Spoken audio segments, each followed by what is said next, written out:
So we're going to get right into it. Really, from the beginning, I would love for you to go back and just give us a little bit more on your background, personal story, maybe a little bit more on the company, and then where you folks are at to date. Because I know we have some major announcements that are probably going to come up today, some product releases and so forth. So Grant, maybe could you get us kicked off and just give us your background and where you are at now? Yeah, let's do it. So ladies and gentlemen, I'm Grant Demaree. I'm CEO, co-founder at Onebrief. I founded Onebrief a bit over 6 years ago. I was originally an Army officer, West Point 2013. Originally went to the 101st Airborne. I had a couple of experiences that made me want to build a defense tech company, originally around the subject of military planning. So my first large-scale military planning experience was in Liberia as part of the Ebola epidemic in 2014 to 15. I was on a fairly large military staff and said there were a lot of major military decisions that could have been made months earlier and could have been substantially better if only we had the right technology to do it. I had some subsequent planning experiences in Iraq in 16 to 17, first in the theater headquarters, the CJCF, and then later in the Special Operations Headquarters, the SOJIDF, and said, okay, this is a common problem that operational planning takes way longer than it could, that the outcomes are far suboptimal, and if we were to fix it, well, we would transform substantially all military decisions. Got out of the Army specifically to try to solve it. The first sketch of the product was actually drawn on a literal napkin at US Embassy Baghdad. Got out, had a lot of adventures in go-to-market. Most of the things we tried did not work, and we'll learn about those, I think, later in the talk. But some of them did, and at this point, we're broadly used in most of the combatant commands worldwide, as well as the US Joint Staff. We get over 1 million hours of usage per year. We're projecting over 8 million in the next year. We've recently raised a Series C at about 1.1 billion. And I'll pause there. Size gong, boom. Alex, how about you? Wow. Yeah, I'm going to have a tough time following that one.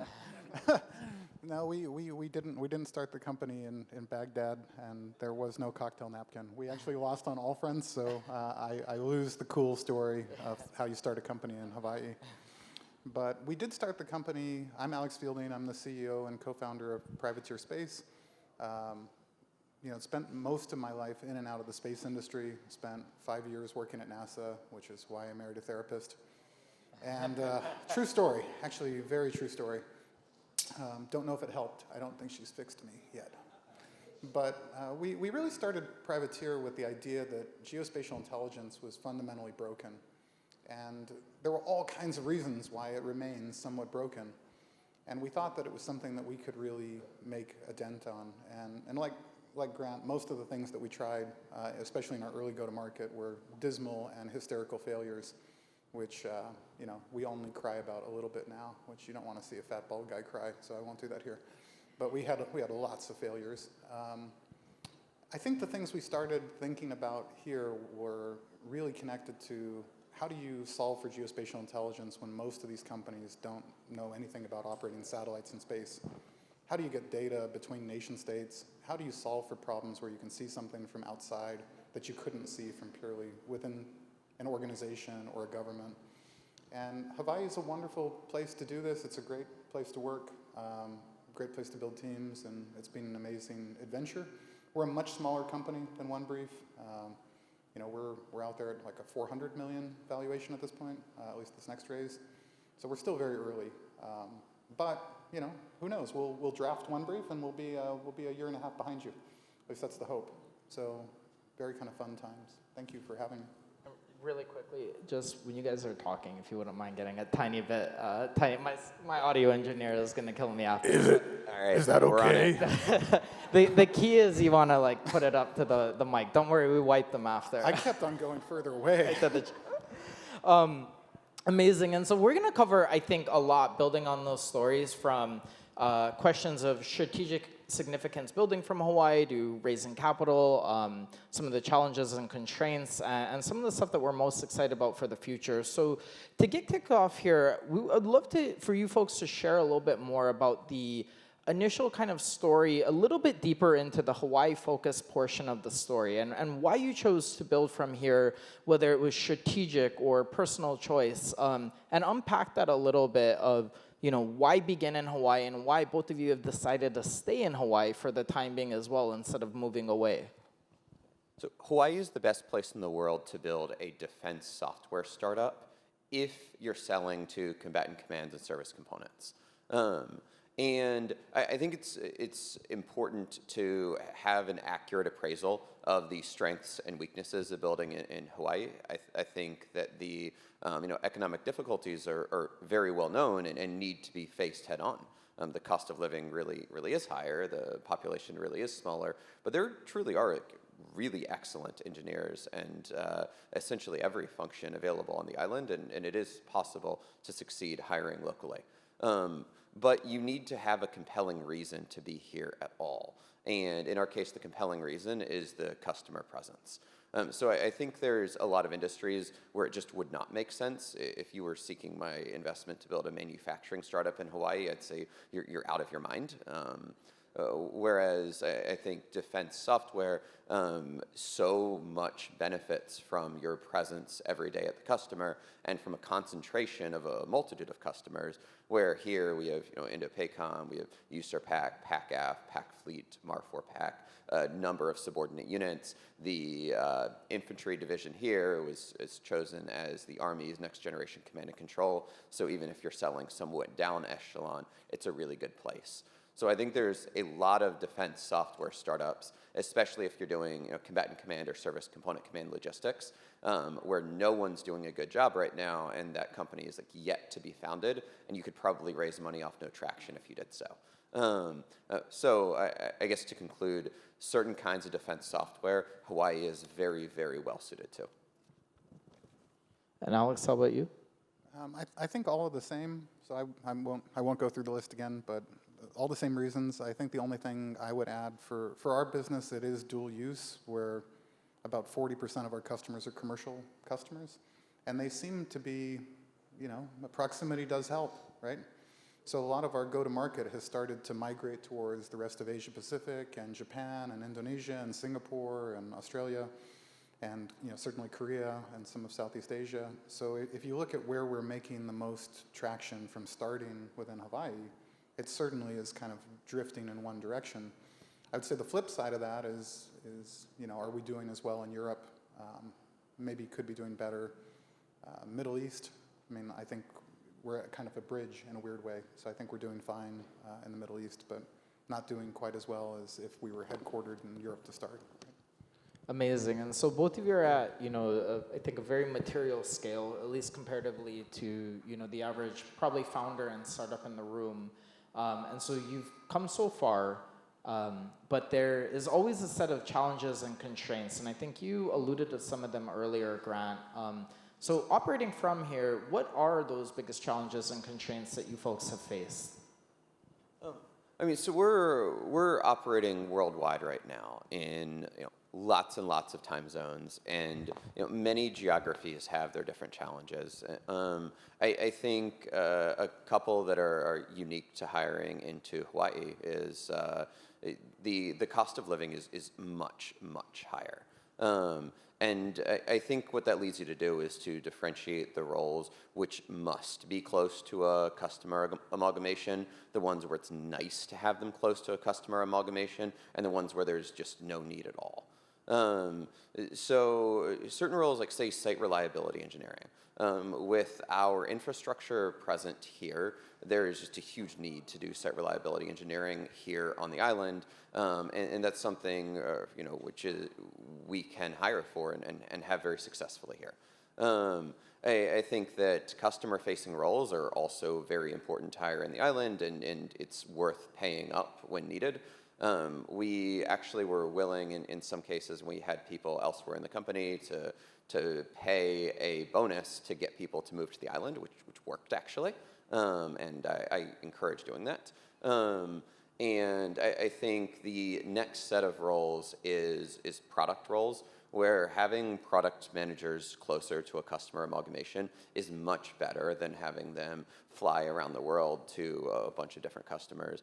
And I've got a little bit of that done already, but I certainly want to do more.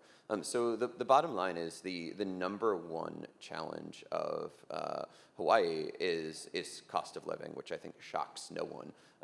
And there's things you can do about it. You can pay a bonus, you can encourage, you can differentiate which roles do and do not need to be present. But that doesn't get rid of the cost of living challenge. Alex, thoughts there from your folks' end? Yeah, I think it's more of the same, right? It's been very, very easy to hire and recruit and attract talent for single individual contributors that want to move to Hawaii. Shocking, right? A bunch of single people want to be on a beach, and they're really, really good at what they do. Yeah, that won't be too hard. Getting families to move here, a little bit harder. Got to really kind of encourage and be very mindful. And we're headquartered on Maui, which I think after the fires also put a lens of, yes, very, very, very high cost of living. Yes, very, very little available, affordable housing, whether it's to buy or to rent. I mean, and it changes some of that, I think, as a young company, because if you're in a place where you've got thousands and thousands of rentals that are open, and you hire, and this is the upside of everything's going well, we're hiring. The downside is, oh boy, we're hiring, where are these people going to live? And are they going to take houses from families who lost theirs in the fire, which I think we're all very mindful of. So I think it's a question of trying to find that balance and also realize that we are in a market that's very limited in terms of not just housing and the cost of housing, but opportunity to get people to move here and have the surrounding infrastructure to support families, which is ironic because it's such a great place to raise a family. And so just expanding a little bit more on that, you folks also, or expanding out on that, I should say, you folks also have really large global distributed teams, right? So headquartered in Hawaii, but across countries, right? Not just states, but multiple countries throughout the world. Like how tactically, as like a CEO and founder, are you managing this, being that you started here and now are across Asia, across Europe, across the Middle East? I think, maybe give us a little bit more background on that footprint, how many countries, how many states, and how just on the day-to-day you do it, even like time zones, right, and considerations for that. Yeah, you've got the bigger international presence. I mean, we're a small team, but we do have 7 offices around the world, which is a little bit weird for a small team. But it's also based on the governments that we serve and the need for holding security clearances and having people on the ground that can service them. So some of this comes back to that military-industrial complex that's really helped us kind of incubate and grow our business. So the crappy answer is, I'll just be very honest, I have a Declan and I have a Brooke, so I've got a chief people officer that is amazing, and we have basically outsourced most of the people operations things to like PEO type companies, but we've also got a general manager who is worried about that so that I can actually, I don't have to be up every day at 4 in the morning for Zooms, right? I can actually sleep from time to time, which is not bad. It takes a lot to put this together. So, just in case you were wondering. I'll defer. Nothing important to add to that. Okay, perfect. And then one other, I think, of the largest challenges and constraints from, founders here that are operating is really that chasm between angel and kind of seed round into Series A, Series B, and beyond, right? This is if we were to go out and poll the founders, and we do this kind of every year, what are the biggest topics that people want to hear? This comes up from that founder demographic. Both of you have built incredible networks, right, across Silicon Valley, across the world. Both of you are at Series A, Alex, in your case, and growing very rapidly. Grant, congrats on the Series C. How did you guys do that? What advice would you have for founders in the room here that are maybe planning to build from Hawaii on going and crossing the chasm to those pools of capital that are a little bit larger than here? All right, well, the first answer is always build a great company. And the tactics of seeking investment, they do matter. building a good mental model of investors, building a genuine network of investors, building a reputation so that every investor already knows who you are, that does matter, but it only matters a little bit. And having a vision that is truly compelling to an investor with the numbers to back it up, that matters a whole lot more. One of the things that we talked about before the session was that in Hawaii, it's actually pretty doable to get your seed rounds of up to a couple million here on the island. There's a multitude of wealthy individuals who will write angel checks. People do it all the time. And then you try to cross into a large Series A or certainly into a Series B, and there's far, far fewer options locally. If you've not built the network, if you don't understand the appropriate language, you're actually going to fail. So a couple of recommendations on this. The first one is don't do it exactly how I did. But like our A was preempted. It was someone we had actually. Well, let me back up because that's actually not helpful advice to you. Let me say the real ideal way to be well postured for the A's, the B's, and the C's is to have a very large number of top tier investors who kind of already know who you are. That's kind of easier said than done. The easiest way to get to that is to raise from smart money from the very beginning. There's a saying that smart money follows smart money, and the minute you bring in a tier 1 investor, then it becomes very easy to raise from tier 1 investors in subsequent rounds. If you can't do that, and in our case, we could not do that. I really, really struggled to raise in the seed. Then the next best thing is to have really good angel investors. And often the best angel investors are founders who are a couple of stages past you, who have raised from the people who you're going to want to raise from in future rounds. And a lot of the time, the bar for those angel investors is a lot lower. I say this as someone who takes one meeting to make a decision on angel checks, and they can be small, but the people who write them will often put your entire round together later. So if you're able to build a vast network of top tier investors early on, do so.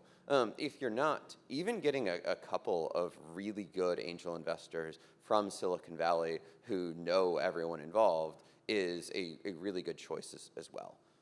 I have a final recommendation that sometimes I see in the markets outside of Silicon Valley, where a founder will believe that they're doing a very good job and are tracking towards appropriate metrics for Series A or B, and the truth is that the metrics they're hitting are nowhere close to the expectation.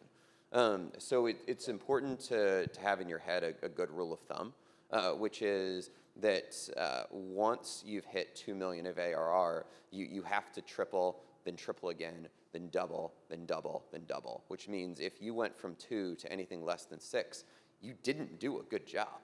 And for things that are less than 2 million, meaning suppose you were at 300K ARR and you're like, hey, I doubled last year, I did a great job. No, you didn't.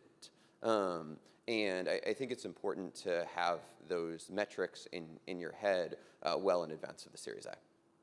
Awesome, great feedback. Alex, thoughts there based on your most recent round and so forth, and just your entire career of experience? I think the only thing I would add, because I think that's all 100% where my head is, it is easier if you've done it before, right? So shame on us because we've done it before. So I would say, yes, okay. I've been very, very lucky that I've raised hundreds of millions in venture capital and I haven't lost anybody's money, that could just be psychotic nature or just not, I don't know, taking a beating. Maybe there's a metric for that. But I do think that there is something to smart money follows smart money. And I think, when you look at investors, they're not all created equal. There's a lot of people who are going to come to you, especially if you're doing something that's really worthwhile and you've got some traction and you're seeing some success, and they're going to say, yes, I want to write a check now. Count me in. And I think there's the one meeting kind of angel rule, which could be you're deciding to take the capital because you have a good feeling. There also probably needs to be a blowout rule that just says not all capital is created equal, and how are these people or this firm or both going to help me build my business? What do I want from them beyond this check, and what do I not want? And I also think that there's a general, I would just add a nuance to this, which is that venture capital is no longer a general practice, right? What I mean by that is that investors in this market tend to be very specific about what they know and what they write checks in and how they invest. And if you need brain surgery, don't go to a proctologist. Like if you do, the proctologist will think you're crazy, and they also would probably be very bad at brain surgery. So I would say find investors that are specific, that know your industry, that's the segment that they invest in, and build a process and treat it like a process. Like don't ad hoc fundraising, also because of the signal of maybe the schizophrenia of going to the wrong types of investors. They're going to know when you walk in the door whether or not you targeted them, whether you found a warm introduction from a friend or somebody else in your network. And they're also going to be, I think, in some of the things that we're talking about here, fairly domain specific. You may find people who invest in manufacturing tech or frontier tech or deep tech or AI, and they're not going to be the same people, and they won't have the same background. So I would just say be thoughtful about it, and also realize that it is an odds game, right? It's always easier when you look in the rearview mirror and go, oh yeah, that's right, there's hundreds of millions of dollars of capital there.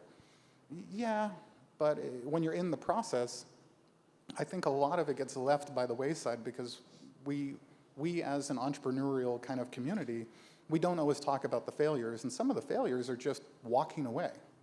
So on your part or on an investor's part and saying this isn't a good fit, I would say, for each funding round, we probably have always met with more firms than we needed to fill the round by a multiple. And then you can be choosy, you can be selective, you can pick for the right partners. You may even have an effect of people who want to invest with you deciding, who wants to invest with you the most. So now you can be a little bit spoiled for choice. So I would say definitely treat it like a process. Be very targeted in if you're targeting investors, who do you want to work with and why? And it hopefully goes beyond the money, well beyond the money, and just run that as a methodical process. And know, if I were to run this through, and I'm sure Grant's probably got a very different view on this, different businesses, different industries, I would say for each first meeting with a firm, to the follow-up, to the due diligence, to the time that there's terms and a paper on the table and closed checks and wires, you're looking at more than 4 or 5 meetings to get there between that and investor committees and meetings and partner meetings and things that you're doing. If you're doing that and you're all hands on deck, running your business full-time, yes, it's going to seem like a distraction, but it's one of the best distractions you could have. Maybe, and that's awesome. And actually, I want to throw a little bit of a curveball in here because, talking with some of the founders in the local ecosystem before prepping for this panel, this came up, and when you brought this up, Alex, it made me connect the dots. I think one of the most inherent, pains that people go through, especially early stage at the angel and seed, is that they haven't built out an executive team, right? Most of the people a lot of the people at least are running on equity. They can't hire for these positions. So they're having to run product, right? They're having to run sales at times, and now they're having to run fundraising as well, really wearing the 3 hats. Any advice to some of the people? I know we have a number of people in the room that are actively going through their angel and seed rounds on kind of wearing those multiple caps. I know it's been a little while since you guys were at that stage, but I'm curious if there's any pain that you can recall from it. Okay, so my pre-seed round was the second most miserable experience I had in the company. It was horrible. We had a much easier time with the later rounds, but the problem with our pre-seed is that I had no idea how to do it. So this was a first time, and you really can win on persistence, just barely. But we had a bit of a difficult time with this. To your comment on executive team, at that point, you don't really want an executive team. It's really not needed until probably the Series B stage. So especially in modern startups that can be done in very, very few people, most likely at the pre-seed and seed stage, it's you and a co-founder, maybe a couple others. The best thing to do is just fundraise. and don't do anything else. This is really, really difficult advice for people to follow, and like all advice, consider doing the opposite. There are a million exceptions. But generally, during fundraising, your traction is your traction. You just have what you have. You're unlikely to close massive deals. You're unlikely to do a great job with anything if your attention is divided. And the proper pre-seed fundraising tempo doesn't really allow you to do anything else. So a good way to know if you're doing enough during the pre-seed is that you need to take 15 meetings per week. That's not 15 outbound, that's 15 actual meetings that physically occurred, which generally means you need to be sending 50 to 100 outbound messages. Which means a lot of the time, if you're struggling to your pre-seed, the first place to look to diagnose this is how good is your top funnel. Did you send 50 to 100 serious, personalized, properly targeted, ask for a warm intro when appropriate, outbound at exactly the right people? And if they didn't convert, then we'll move on to the next stage of the diagnosis. But usually it's the first one. And you need to be doing 15 meetings per week. And to your point earlier on seeking the appropriate investors, the breakdown of those 15 matters a lot. So if you're targeting all mega funds, or I guess full stage, think Battery, A16Z, General Catalyst, if that's all you're targeting in your pre-seed, you're probably going to be fucked because your chances of getting that check are very, very small. You should totally do it. It is totally worth the practice. You may get it, and if you do, it's really quite good for you. But then you need another 5 meetings for the week from micro VCs. Think actual funds, still an institution. The checks they're writing are a couple $100K. These are great. Much easier to get them, a little more price sensitive. They have different incentives than the mega funds, but your chances of getting there with these funds on a pre-seed is very high. And many of them are emerging managers who are actually excellent. Like the fact that they're a micro VC doesn't mean they suck. Some of them have actually been like really crazy helpful to us. And the last 5 meetings for that week need to be angel investors. And it's a terrible idea to skimp on that section, in part because your first check is likely to be angel investors, in part because like a $5,000 or $10,000 check will just build your confidence so high, you'll be like, ha-ha, I did it. Yeah. And finally, because these people will provide the market signal where like I've been on both sides of the table on an angel investor filled out the rest of my round by doing it all for me, and then been the angel investor who filled out somebody's round by doing it all for them. So with that requirement of 50 to 100 difficult outbounds and 15 meetings per week and learning from what happened in each and improving your pitch, because your story on the first time you try it is going to be terrible, but you can make it pretty good by the end, that's a full-time job. That's actually more than a full-time job. So if you have a co-founder, the co-founder runs the whole business, you get it done, you fulfill your responsibility and come back when you're finished. Over. Amazing, and I want to actually do one. Woo! There's one thing that caught my attention there because I remember this from an interview that you did, which is a little bit, I think, contrarian wisdom, but it actually was one of the most real things that I've ever heard in an interview, and it was that you should not hire people until you have PMF. Do you remember this? Oh yeah, I do. So can you talk about this a little bit more, because this is like so, I think, so mind-bending, and it's so contrarian to kind of, I would say, like the 2010s to early 2020s when I was in the Bay Area of like you just hire, you scale up, you build the executive team, and you're like, no, stop. Wait until you get a PMF before you begin to hire people. Can you unpack that a little bit more? Okay, so employees and executive, totally different thing and totally different logic behind both. But if you're pre-product market fit, no matter which one you're thinking about, you're wrong either way. So why can't you hire pre-product market fit? First of all, because you probably can't afford it. People are really expensive, and if you're pre-product market fit and not a pedigreed founder, pre-connections, hot industry, some reason to be attracting huge amounts of investment, you're not going to be able to afford it anyway. Second, even if you could afford it, it's really not going to be that great for your company. Because even if you are generally oriented around the correct problem, it is a real problem, it is a real customer, you're doing everything right, which 90% you're not. And I was in the 90% category. Don't worry, we had to make our changes.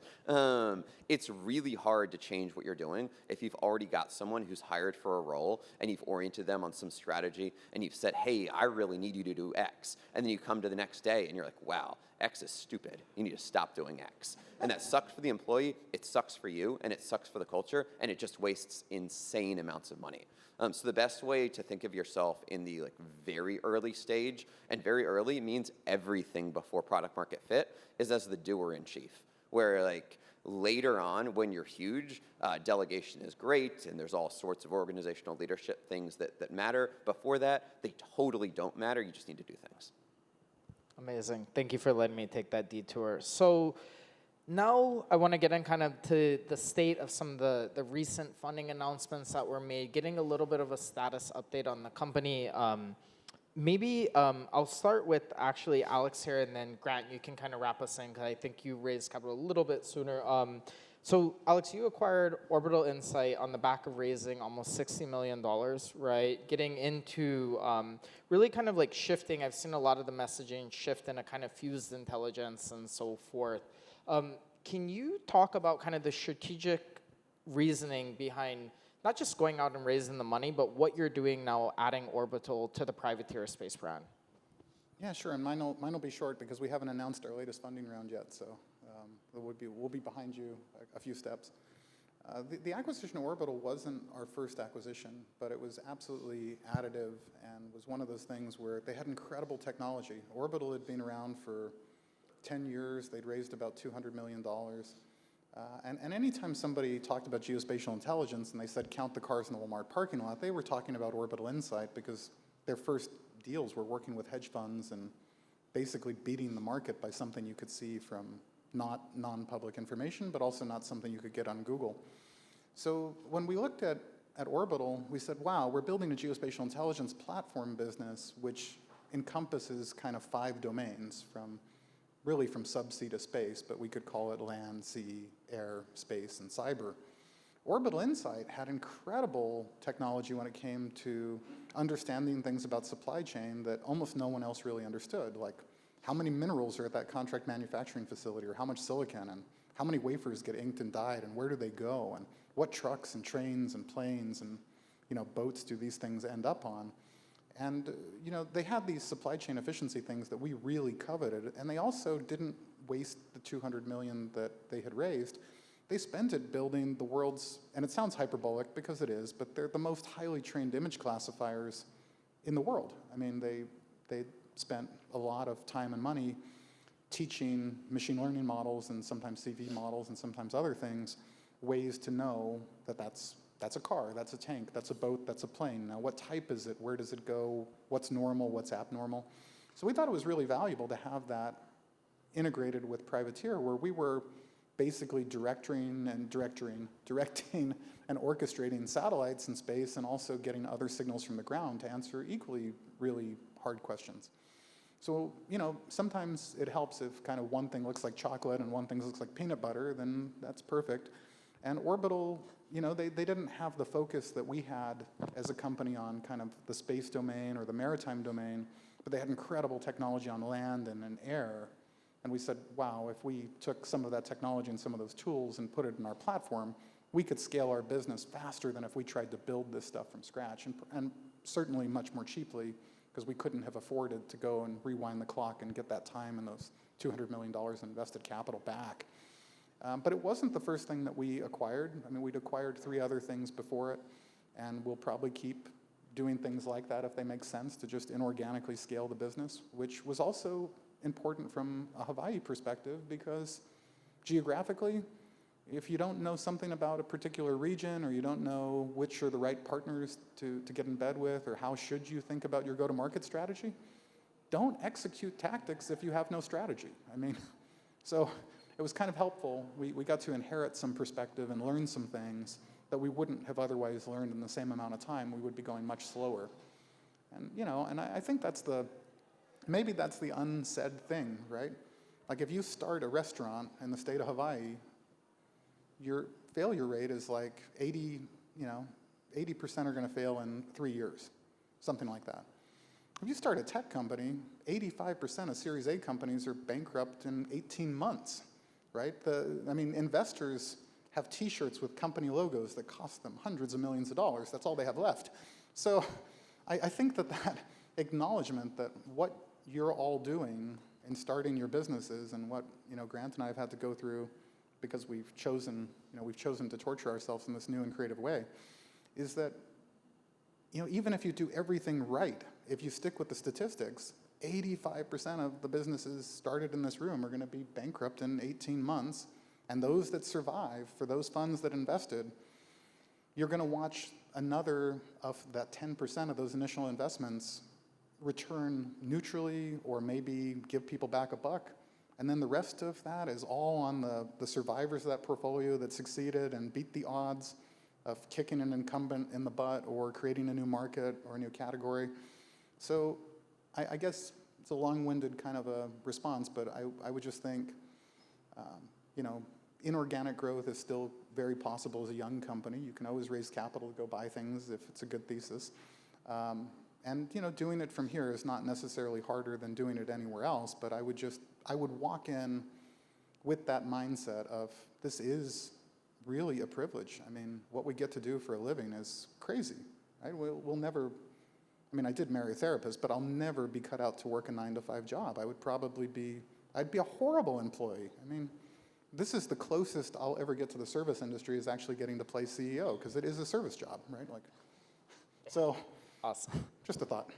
And so, Grant, you raised a $70 million Series C Insight, Battery, General Capitalists, all the big names. Alex, you've raised from some amazing names as well, and now you are a unicorn. And for people who don't know, these are the most prestigious investors in Silicon Valley. You're a unicorn, $1.1 billion valuation now. It was amazing to see the headlines. But what does that capital actually begin to unlock for you at Onebrief? Okay, so venture capital only does one thing, and it's that it lets you spend at a deficit now in order to make money later. That's what investors are giving you the capital for, and that's what we're taking it for. There's some large movements with the capital that I'm not really prepared to announce today, but there are some uses of money that I can talk about now. One of them is that AI is just really expensive. And AI in defense is extra expensive. In the normal tech world, say I'm selling a consumer or an ordinary enterprise product, and I'm building on Claude or ChatGPT or another model, I actually just API directly to something that company's providing. I pay them per token, and we're all good. You can set this up in a couple of minutes. In defense, it's actually not like that, especially not on their classified networks. Think SIPR, the military secret network, or JWICS, the military's top secret network. You've actually got to do the whole thing yourself, meaning you need to accredit and host these AI models on a classified network, pay a exorbitant sum of money to either AWS or Microsoft, depending on which model, and then hire a multitude of people to service the infrastructure and the engineering behind this. So doing AI in defense is significantly more expensive than doing so in the commercial world, and it's one of the larger uses of capital for us. In a sense, that's good, or in a sense that it's good in our case, where we think there's a lot of ROI on investing huge amounts on doing AI very well in defense, but it's still really expensive. There's some other areas where I'm pretty willing to spend at a deficit. Customer relations is a big one. Just having really, really good customer relations people who are highly paid, for whom there's very high expectations, and where you flood the customer with your best people to drive high adoption. That doesn't scale very nicely in one sense, where you're like, hey, how are the unit economics so bad? But in a different sense, it actually does scale very, Actually, you know what? I'm going to drop that point because we're going to run out of time. Bottom line is we're using we're using the capital for a combination of AI, customer relations, and some future initiatives to be announced. Thank you. Amazing. So there's a bunch of other stuff that I think in a couple different paths that we can go down. I do want to get time at the very end for you folks to talk about some of the final initiatives, whether it be hiring and so forth.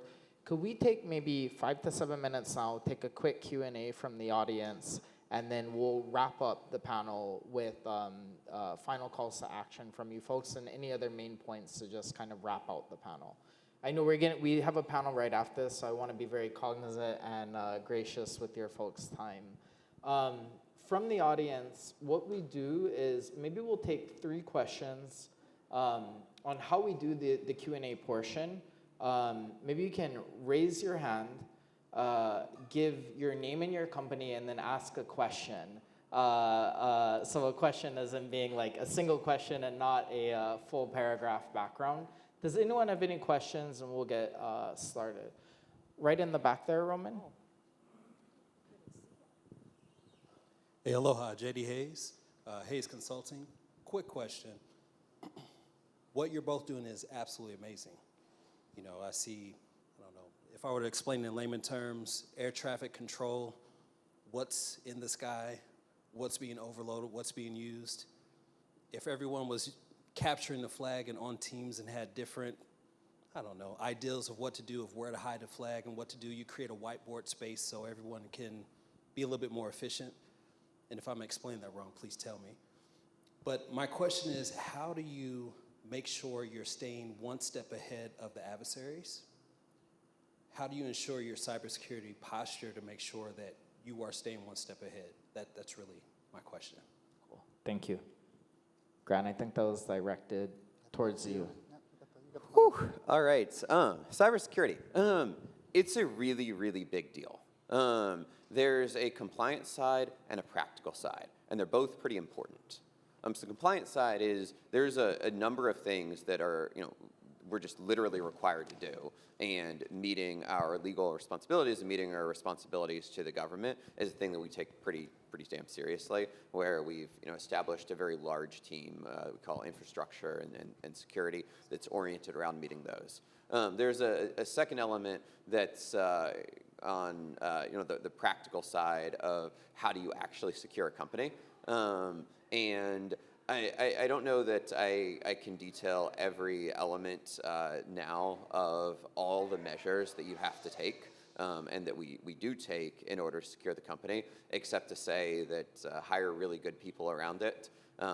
Be a little bit paranoid around the fact that there's a number of both technological threat vectors in our product and some human threat vectors that we face every day.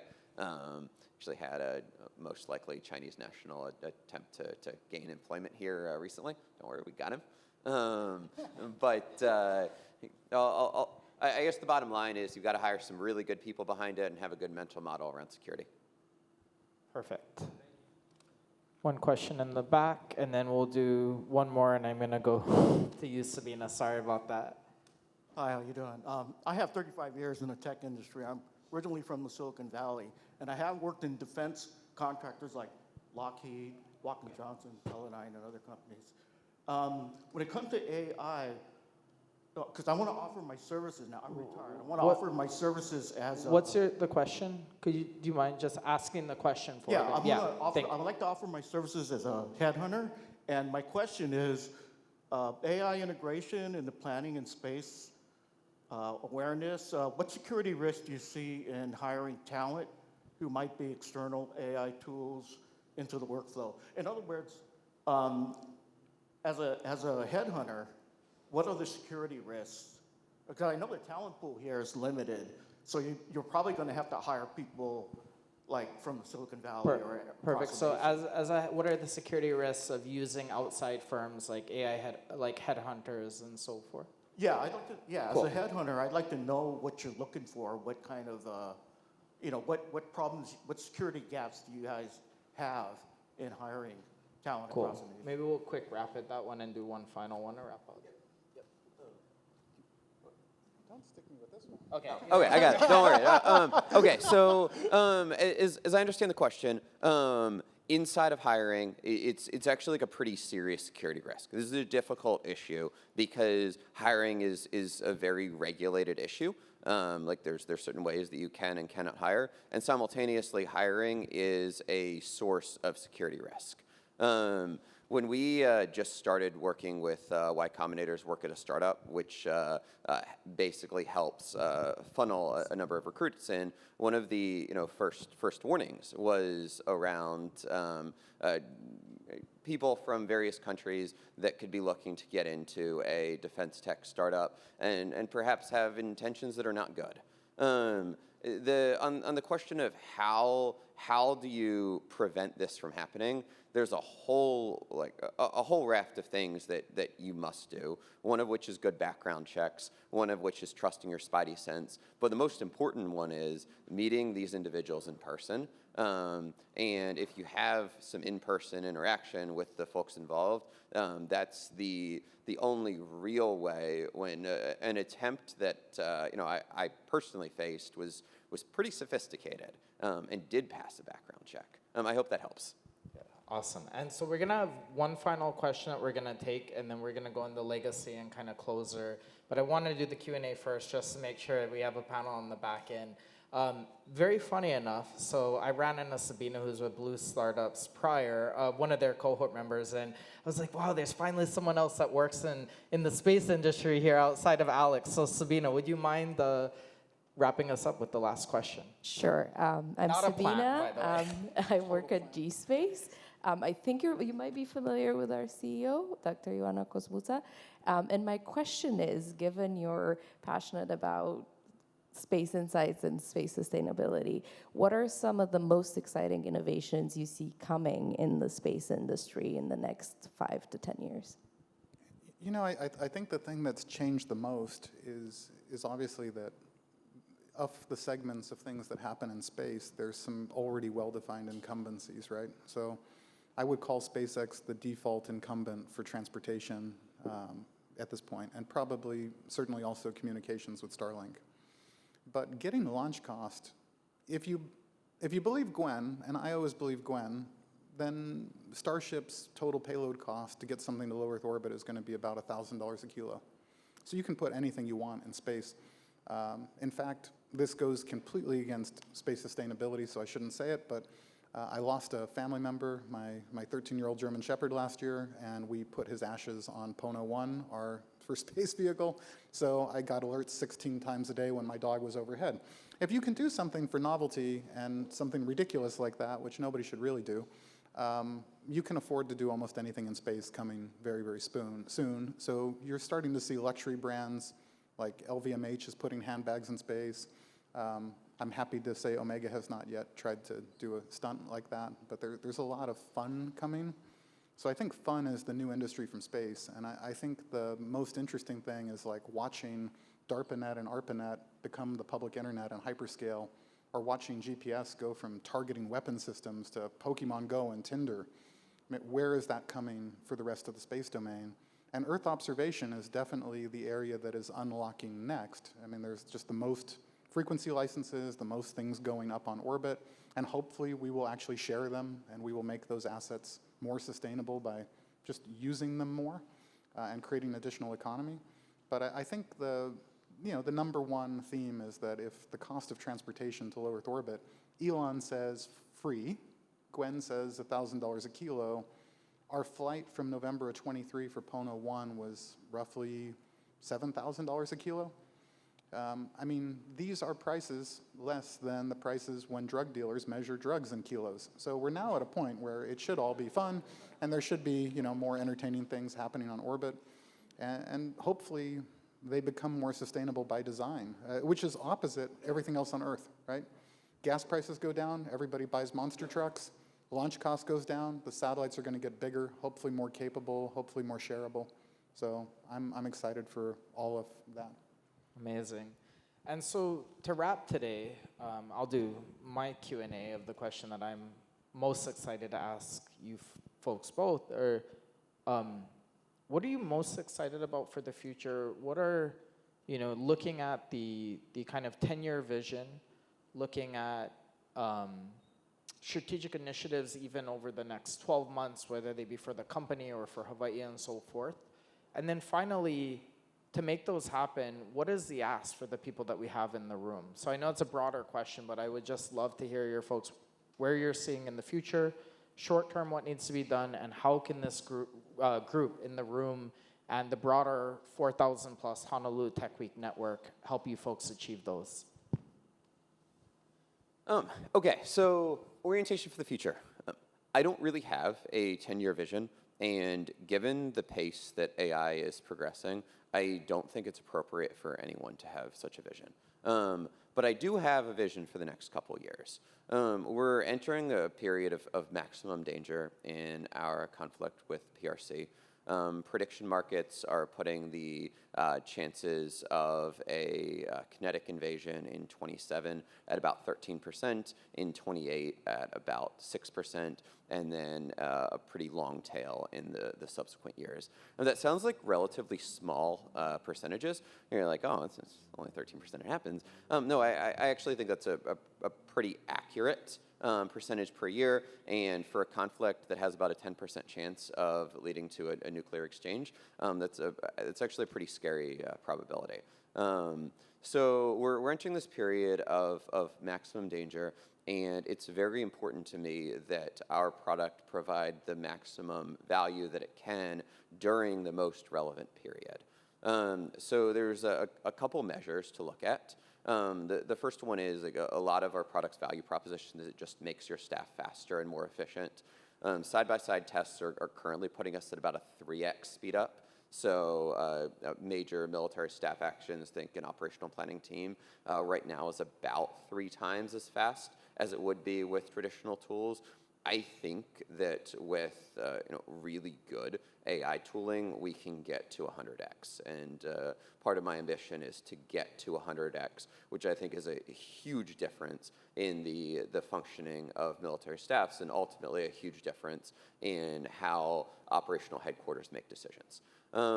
So where I'm oriented is to reach virtually 100% penetration. That is, every major workflow for which our product is suitable is done in our product. And people are highly proficient, ready to do it in crisis and want to do it in crisis well before the invasion window opens. And second, that our product is maximally good leading into the invasion window.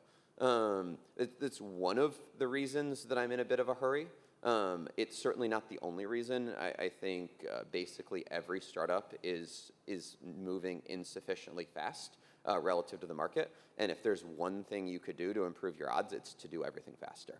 But continuing on, so we got this vision of be ready for the invasion window. That is not the only plausible conflict over the next couple years. The world is complicated and there's a lot of possible conflicts, but sometimes it helps to orient around one, and that can actually make you better at the remainder.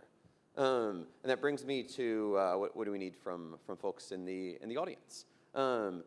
First of all, for those who are working on their own startups, seriously, congratulations. That's awesome. I am super nostalgic. My wife reminds me every day that I'm the most nostalgic person in the world. So like, I am a little bit jealous for you guys, and would strongly encourage you to pursue this with maximum aggression. There's a lot of variables you can't control, but your intensity is one that you can. For those who are interested in defense tech, we're hiring, kind of a lot actually. So there's technical roles on the island, there's customer-facing roles on the island. There's a lot of roles. Our website lists all of them, but we take talent pretty seriously and would be happy to consider you. Thank you. Thank you. And Alex? So we're also hiring, so that would be great. So if any interest, just go to the website. We're hiring. But I would take this in a slightly different kind of a track. So I'll save you my own kind of geospatial, shameless, additional self-promotion, even though I'd love to. I would say my own hope here, just knowing how many entrepreneurs are here starting amazing businesses. I have a 6-year-old daughter who, well, she's turning 6 this week. We're going to round up. I kind of think of everything that we are all doing as like a form of Moneyball, right? You have to get runs to get wins. And to get runs, look, I'm terrified, okay? I'm the world's oldest first-time parent. I've got a 6-year-old, I have no hair. I don't know what her heart is going to desire 12 years from now, but I know if she went out in the job market in Hawaii today, she would have a hard time finding a lot of options. And I think many people in this room probably have a similar story to mine. And I'm not delusional. Like, I'm not going to make a giant dent in the Hawaiian economy or ecosystem in such a way that we're going to solve for the problems around education and economy and opportunity. But I really, really want, in my heart that 12 years from now, when she has her choice of where she's going to go to school and what she's going to think about doing, that one of those options is to stay home and to find that choice here. And what it means, because I am primitive, I mean, I'm a Neanderthal, right? I kind of think about this as like, what are the things that really, really suck in the state of Hawaii? Because there's so much good. We could talk about good all day. There's industries we're horrible at, like tech. I mean, there aren't even, economic zones tied to the type of technology that Grant and I are talking about. So our companies, to some degree, are beholden to pay taxes on our losses sometimes. Right? GET is tough as a tech company. Hiring here can be tough. And I secretly want to hope that people in this room that are starting companies are also looking at the list of things that really suck, right? Technology, healthcare. I mean, oh my God. I won't even tell you what I just went through. It's entertaining, but I'll save it for later. If we can make a dent, if we can make any improvement in the areas where Hawaii is by and large the worst, we've made a huge impact. If we make impacts on things, that are already great in Hawaii, it's okay, right? I mean, I don't have anything against, well, I do have some things against hospitality and tourism in general, but I think, it's a good thing for us, but there's all kinds of things that we could do that are not hospitality and tourism. I mean, we have made a hire from somebody who had a mechanical engineering degree from an Ivy League school who was parking cars at a valet in Hawaii because they couldn't find opportunity. Like that cannot continue happening. So I guess my own hope beyond, obviously, don't get me wrong, Privateer, certainly goal, see the company succeed and scale and hyperscale, for sure. But I think from the perspective of our adopted home here, it's like just really hope we can make enough of an impact with all of the companies starting in this room at this kind of early stage. And I feel the same way about the nostalgia. It's really, really fun to solve all these crazy challenges and build something of value. What does it mean to us and our families and this amazing state we call home, and hopefully, the future? Like, I think it's really, really important what everybody here is doing. So thank you for having me. Amazing, and I think thank you both for leading from the front. I think that's critical, is showing the use cases and the testimonials, and part of why we wanted to start this is to show off the people that are, and I think with that on the back of it is more and more entrepreneurs and businesses that are going to be able to support some of these changes that need to be made and so forth. So I feel like we're just scratching the surface here, unfortunately, that I could talk with you folks for forever. But I deeply appreciate you making the time out of your busy schedules to do so. We'll have to hold this back again next year in between. So thank you, Alex. Thank you, Grant. And as well, thank you to both of you for coming, and everyone in the audience. Thank you again, Onebrief, for helping make Honolulu Tech Week possible. For those in the room, we are going to do an extremely quick room turn. So if you're here for the next panel on AI native by design, please stay in your seats. And we're going to kick that off in 2 or 3 minutes. We're running a little bit behind. We're on Hawaiian time today. So thank you both for joining us. Let's give them a round of applause, please.